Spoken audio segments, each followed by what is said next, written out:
Jamais sans la grâce, une dévotion matinale proposée par l'Église évangélique de la grâce en collaboration avec l'Institut théologique de Cotonou.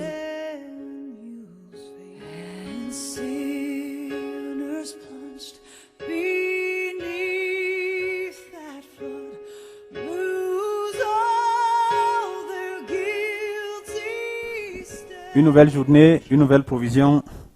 Chers internautes, chers frères et sœurs en Christ, bienvenue dans la dévotion de ce matin. Peu importe l'endroit, le lieu et l'heure où vous nous suivez, nous vous souhaitons la bienvenue dans le nom de Jésus-Christ et une bonne condition d'écoute.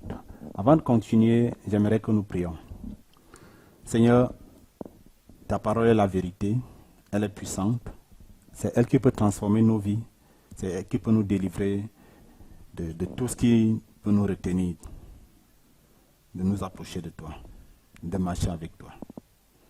Merci de nous aider par elle et par ta puissance, au nom de Jésus-Christ. Amen. Ce matin, j'aimerais vous demander de tourner avec moi dans l'évangile de Luc, au chapitre 9, et nous lirons un seul verset, le verset 59, où il est écrit. Il dit à un autre, « Suis-moi ». Il répondit, « Seigneur, permets-moi d'aller d'abord ensevelir mon père. » Amen. Et vous connaissez le contexte de cette partie, de cet épisode. C'est que Jésus décide de faire route à Jérusalem pour aller à la croix. Et pendant qu'il quitte la Galilée, il va s'arrêter dans la Samarie, où il veut séjourner dans une boucle, dans un village. Et là même, il ne trouve pas un endroit où il peut vraiment dormir. Il y a eu beaucoup de soulèvements passés et par là à cause de tout ce que les Juifs ont avec les Samaritains.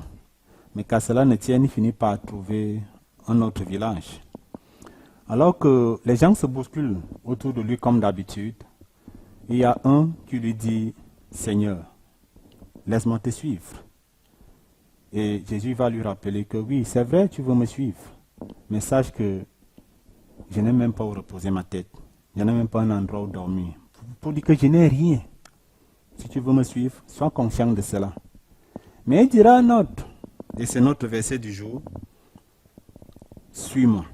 Mais celui-là répondra, « Seigneur, permets-moi d'aller d'abord ensevelir mon père. » Et dans ce monde, alors que Jésus-Christ nous appelle, ça c'est une certitude. Il nous appelle à quoi? Nous verrons cela plus tard. Alors que Jésus-Christ nous appelle, nous pouvons trouver des excuses. Nous pouvons trouver des raisons qui parfois peuvent être légitimes, mais pas suffisantes pour décliner cet appel. Voici le cas de quelqu'un qui a raté l'opportunité de rentrer dans l'histoire. Rentrer dans l'histoire du groupe de disciples, du groupe de serviteurs, du groupe de ceux qui partageront et qui hériteront le royaume avec le Seigneur. Oui, ça peut être ton cas. Ça peut être le cas de quelqu'un d'autre.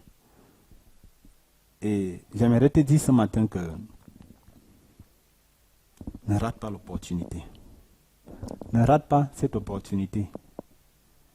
Jésus-Christ t'appelle et il n'y a pas meilleur. Parfois dans ce monde, nous courons, nous nous réjouissons. C'est bien quand nous sommes, où un des nôtres est nommé, il est ministre, quand nous avons telle pause, quand nous avons ceci, quand nous avons cela. Peut-être comme c'est directement lié aux choses matérielles, nous trouvons la réponse immédiate à nos besoins ou à nos problèmes.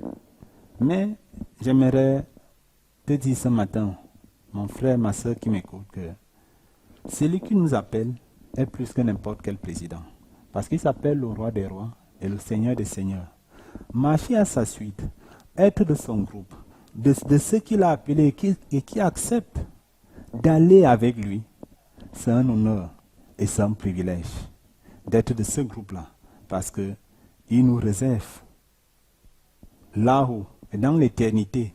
C'est quelque chose qui n'a pas de fin, ce qu'il en réserve pour nous. Et ce n'est qu'un début. Lorsque Jésus-Christ nous dit « Suis-moi », ce n'est pas une chose qui va finir ici-bas. Tu peux avoir un poste aujourd'hui, demain tu ne l'as pas. Tu peux être nommé aujourd'hui, demain tu ne le seras pas. Et tu peux perdre ta position sociale.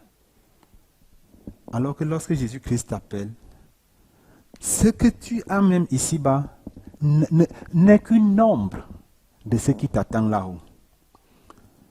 Dans les séance à venir, nous allons voir les autres points concernant cet appel et vous pouvez nous laisser déjà vos commentaires dans les pages que nous avons pour savoir est-ce que vous sentez cet appel. En quoi? Qu'est-ce qui est votre obstacle? Et nous aurons le temps de répondre à ces commentaires et aussi de vous proposer dans les éditions à venir la suite de ce passage. Que Dieu vous bénisse et bonne journée au nom de Jésus-Christ. Amen.